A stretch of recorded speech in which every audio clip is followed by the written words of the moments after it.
Bir müdürüm inanın fotoğraf çekelim.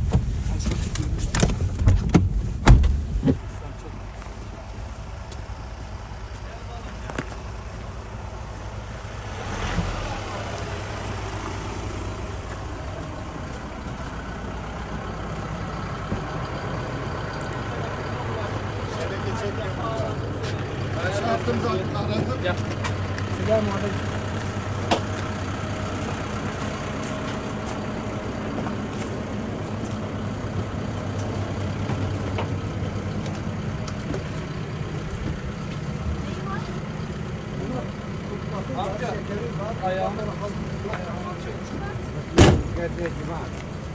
Amca az aşağıda bekleyin.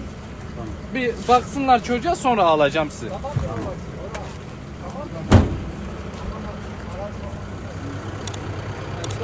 Biraz kapat.